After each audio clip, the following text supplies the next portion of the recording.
Hey guys, welcome to my channel due maths. और इस video में हम क्लास 7th का chapter 2 which is fractions and decimals उसकी एक्सरसाइज 2.3 के क्वेश्चंस कंटिन्यू करने वाले हैं।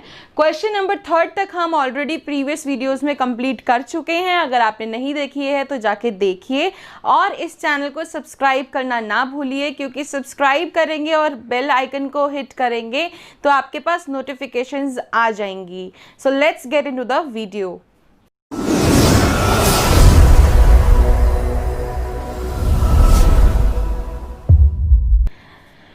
सो गाइस, इस वीडियो में हम स्टार्ट करने वाले हैं question number 4। Question number 4 is which one is greater. हमें एक पार्ट गिवन है जिसमें हमें मल्टीप्लाई करके दोनों चीज़ों को, दोनों टर्म्स को कंपेयर करना है, दोनों फ्रैक्शंस को कंपेयर करना है कि कौन सा फ्रैक्शन बड़ा है और कौन सा फ्रैक्शन छोटा है। तो ध्यान से देखो, 2/7 ऑफ 3/4। सबसे पहली चीज़ मैं आपको ये पहले ही बता चुकी हूँ कि ऑफ का मतलब होता है मल्टीप्लाई।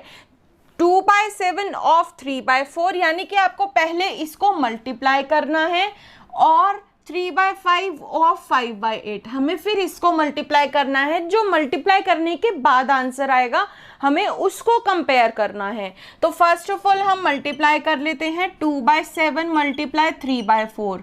अब देखिए 2 से 7 कट नहीं हो रहा, दोनों एक टेबल में नहीं आते। 3 से 4 भी कट नहीं हो रहा, दोनों एक टेबल में नहीं आते। 2 से 4 कट हो रहा है, यानी कि 2 और 4 दोनों एक टेबल में आते हैं। 2 के टेबल में 2 आता है 1 पे, तो कट करके लिख दिया हमने 1, और 2 के टेबल में 4 आता है 2 पे, तो कट करके लिख दिया हमने 2। अब 1 इंटू 3, 7 इंटू 2, 3 1 जा 3, 7 2 जा 14। तो इसका आंसर आया 3/14। और दूसरा जो फ्रैक्शन है वो है 3/5 ऑफ, यानी मल्टीप्लाई बाय 5/8। 3 और 5 दोनों एक टेबल में नहीं आते, 5 और 8 भी एक टेबल में नहीं आते, लेकिन 3 और 8 भी एक टेबल में नहीं आते। 5 और 5 दोनों ऑब्वियसली 5 हैं, कट हो सकते हैं। आंसर 5 के टेबल में 5 आता है 1 पे और 5 के टेबल में 5 आता है 1 पे। ठीक है, 3 1 जा 3, 8 1 जा 8। जब हम कट कर चुके होते हैं तो हमें उसको सीधा सीधा मल्टीप्लाई कर देना होता है। ठीक है, अब नेक्स्ट स्टेप क्या है कि 3/14 को कंपेयर करना है 3/8 के साथ। ठीक है, यानी कि इन दोनों को कंपेयर करना है। अब कंपेयर हम कब कर सकते हैं? जब वो फ्रैक्शंस लाइक फ्रैक्शंस हो, यानी कि जिनका डिनोमिनेटर सेम हो। लेकिन यहाँ तो दोनों डिनोमिनेटर अलग अलग हैं, एक 14 है और एक 8 है। तो फर्स्ट स्टेप क्या होगा, हमें इसका एलसीएम लेके इसका डिनोमिनेटर इक्वल करना होगा। ठीक है, तो 14 और 8 का जब हम एलसीएम लेंगे तो 2 7 जा 14 और 2 4 जा 8, 2 7 एज इट इज रहेगा, 2 7 एज इट इज रहेगा, 1 7 और 1, 2 2 जा 4, 2 जा 8, 8 यहाँ पे हमने मल्टीप्लाई कर दिया 2 इंटू 2 इंटू 2 इंटू 7, 2 2 जा 4, 4 2 जा 8, 7 8 जा 56। ठीक है, तो एलसीएम क्या आ गया हमारे पास? LCM of 14 and 8 is equal to 56। LCM आने के बाद जो मेन हमारा काम होता है कि हमें डिनोमिनेटर को एलसीएम के इक्वल करना है। वो कैसे? पहले लेते हैं ये वाला फ्रैक्शन विच इज 3/14। ठीक है, हमें 14 को 56 बनाना है। ठीक है, 14 को हमें 56 बनाना है। तो हम कैसे बना सकते हैं? 14 को 56 बनाने के लिए हम उसको 4 से मल्टीप्लाई करेंगे, क्योंकि 14 के टेबल में 4 पे 56 आता है। तो जब हम यहाँ पे 4 से मल्टीप्लाई कर रहे हैं, सेम ही हमें 4 से ऊपर मल्टीप्लाई करना है। 3 4 जा 12। ठीक है, अब यहाँ डिनोमिनेटर आ गया 56। अब हमें 3/8 को भी 56 बनाना है नीचे। तो 8 के टेबल में 56 कितने पे आता है? 7 पे, तो ऊपर भी हम इसको 7 से मल्टीप्लाई कर देंगे। 3 7 जा 21। अब हमारे पास दो फ्रैक्शंस आ गए, 12/56 और 21/56। अब यहाँ से देख के आपको मालूम पड़ रहा है कि कौन सी टर्म बड़ी है, 12 बड़ा है या 21? 21 बड़ा है, डिनोमिनेटर तो सेम ही है, तो दिस वन इज ग्रेटर, यानी कि ये 3/8 और 3/8 ये। ठीक है, ये बड़ा है। तो यहाँ लिखेंगे 2/7 of 3/4, 2/7 of 3/4 is smaller than 3/5 of 5/8। ठीक है, तो ये आंसर आएगा इस तरीके से। पहले हमने क्या किया, दोनों को मल्टीप्लाई किया, डिनोमिनेटर सेम किया, उसके बाद उसको कंपेयर किया। सिंपल है, एलसीएम लेके ये स्टेप आपको अच्छे से आता ही होगा, जो हम पिछले टर्म में भी करते आए हैं, पिछले चैप्टर में भी हमने की है ये चीज़ें।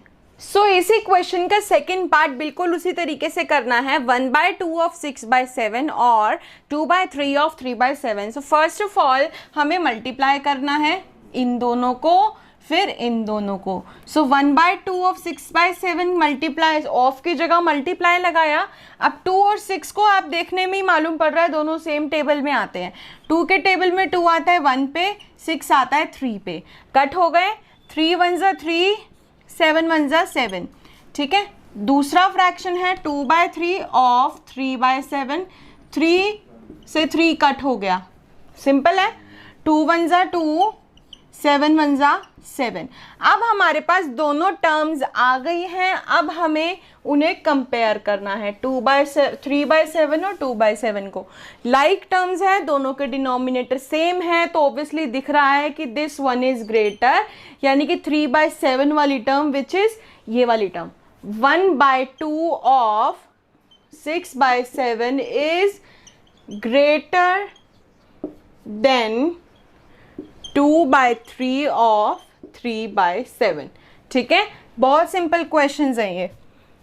So now guys, question number 5 is Sally plants 4 saplings in a row in her garden.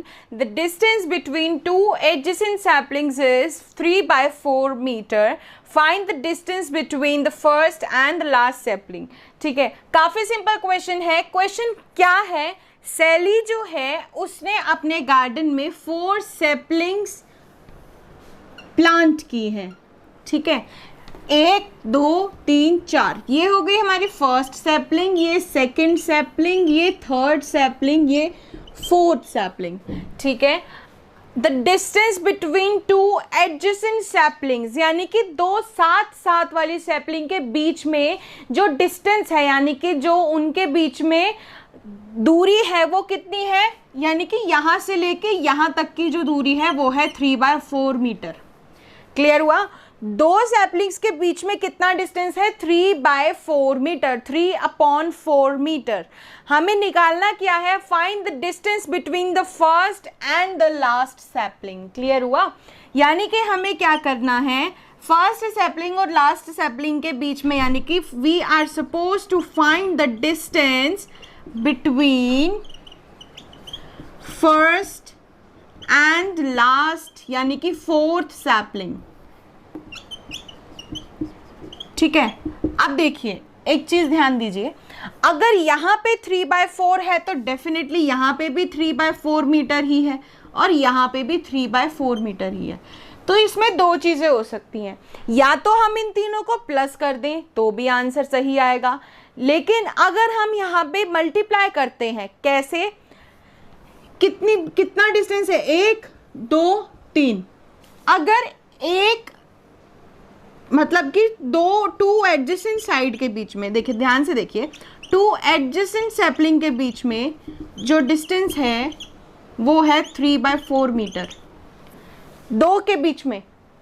तो 1 2 3 कितने डिस्टेंस निकालने, हमें 3 जगह के डिस्टेंस निकालने हैं। एक जगह का डिस्टेंस हमें गिवन है, 3 जगह की निकालने हैं। फॉर एन एग्जाम्पल, एक पेंसिल आपके पास है जो कि 5 रुपीज़ की है, 3 पेंसिल्स के लिए क्या करोगे, 5 × 3।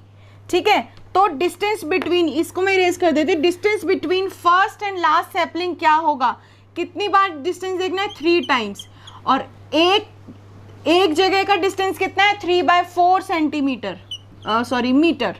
ठीक है, 3/4 मीटर है, तो एक जगह का 3/4 मीटर है, तो 3 जगह का मिला के 1 2 3 स्पेसेस मिला के टोटल कितना होगा, यहाँ से लेकर यहाँ तक में कितना डिस्टेंस होगा, इन दोनों को मल्टीप्लाई कर देंगे।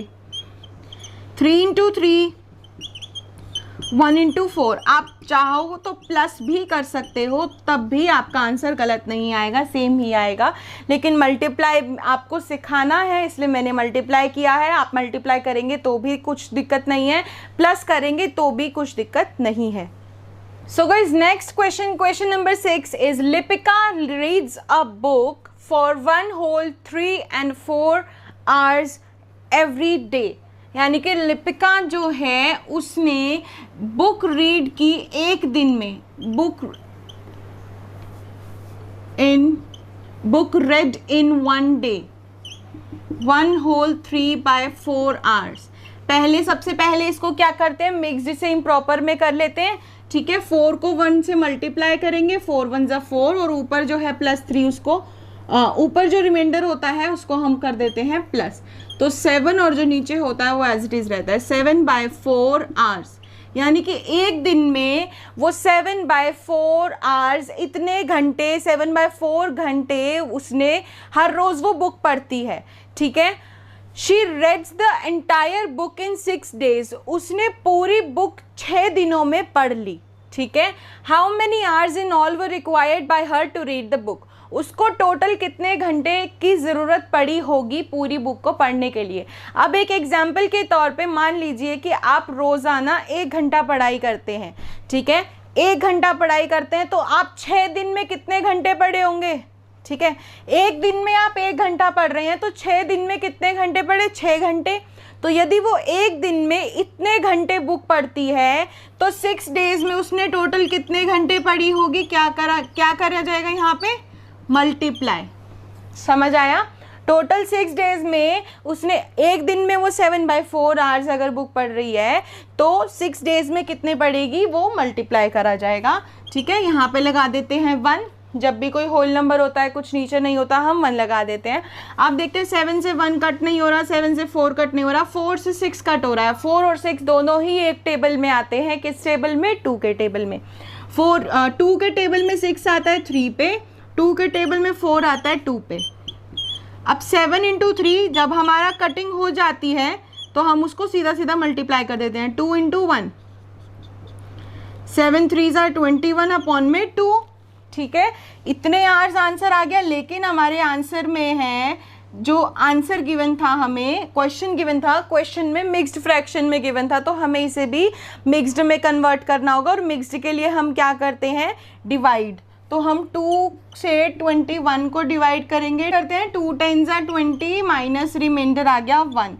अब हम किस फॉर्म में लिखते हैं, QRD की. अब QRD के फॉर्म में लिखते हैं. डिवाइजर हो गया जिससे हमने डिवाइड किया, यानी कि 2 नीचे, क्वेश्चन जो आंसर आया है वो साइड में, रिमाइंडर जो यहाँ बचता है वो यहाँ पे. यानी कि वो 6 दिनों में उसने कितनी पूरी बुक पढ़ ली.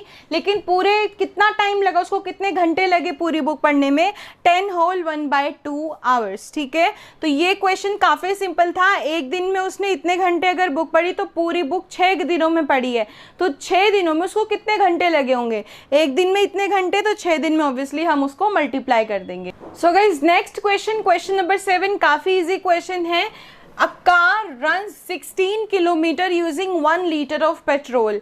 यानी कि जब हम उस कार में 1 लीटर पेट्रोल अगर हम डलवाते हैं तो वो कितना किलोमीटर चलती है, 16 किलोमीटर. कितने kilometre, 16 kilometre. How much distance will it cover using 2 whole 3/4 litres of petrol.